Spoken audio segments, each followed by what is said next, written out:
دوستوں، عالم برزخ کون سا عالم ہے اور کہاں ہے، اور دنیا و آخرت کے درمیان قرار پانے والے اس عالم کو ثابت کرنے کی کیا دلیل ہے؟ کیا عالم برزخ سب کے لیے ہے یا خاص گروہ کے لیے ہے؟ آج کی اس ویڈیو میں اسی سلسلے میں بات کرنے والے ہیں، اس لیے ویڈیو کو اینڈ تک دیکھیں اور اپنے دوستوں کے ساتھ ضرور شیئر کریں۔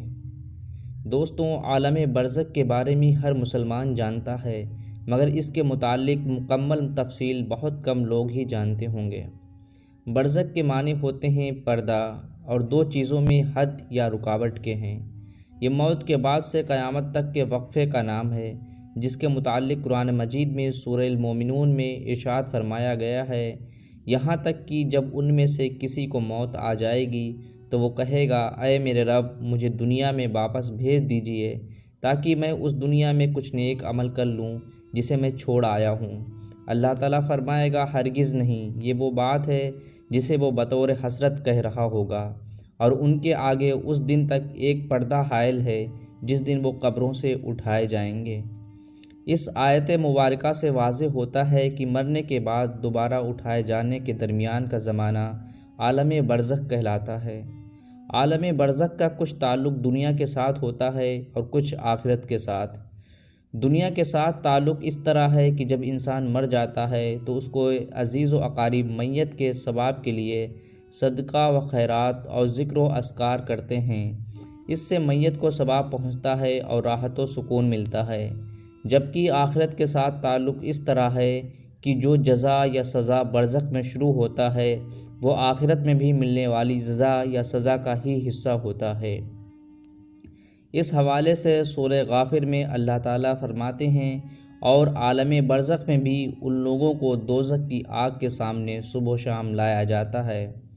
علماء کرام عالم برزخ کے متعلق بتاتے ہیں کہ ایک دنیا ہے جسے اللہ تعالیٰ نے قیامت سے پہلے تک کے لیے بسا رکھا ہے۔ یہ ہماری اس دنیا سے اتنی زیادہ وسیع اور اتنی زیادہ چوڑی ہے جتنی کہ یہ دنیا ماں کے پیٹ سے زیادہ وسیع ہے۔ اس جہان میں ایمان اور کفر و اطاعت و معصیت کا اثر آنکھوں سے نظر آتا ہے، یعنی وہ چیزیں جو ہم اس دنیا میں نہیں دیکھ سکتے، عالم برزخ میں وہ چیزیں ہمیں نظر آئیں گی جن میں ہمارے اعمال بھی شامل ہیں۔ علماء کرام شرعی حوالوں سے بتاتے ہیں کہ عالم برزخ کی ابتدا منکر و نکیر کے سوالات سے ہوتی ہے۔ جب رشتہ دار اور دوست و احباب میت کو قبر میں رکھ کر واپس لوٹتے ہیں اور روح انسانی جسم کی طرف واپس لوٹائی جاتی ہے تو منکر و نکیر بحکم خدابندی قبر میں آ کر مرنے والے سے سوالات کرتے ہیں۔ ان کا پہلا سوال ہوتا ہے کہ تیرا رب کون ہے؟ اس کے بعد وہ پوچھتے ہیں تیرا دین کیا ہے؟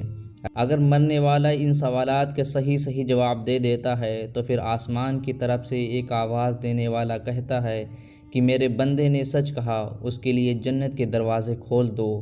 پس جنت کے دروازے کھل جاتے ہیں اور وہاں کی خوشبوئیں اور ٹھنڈی ہوائیں آنے لگتی ہیں، لیکن اگر مرنے والا کافر یا منافق ہے تو وہ فرشتوں کے سوالوں کے جواب نہیں دے پاتا اور اس کے لیے جہنم کے دروازے کھول دیے جاتے ہیں۔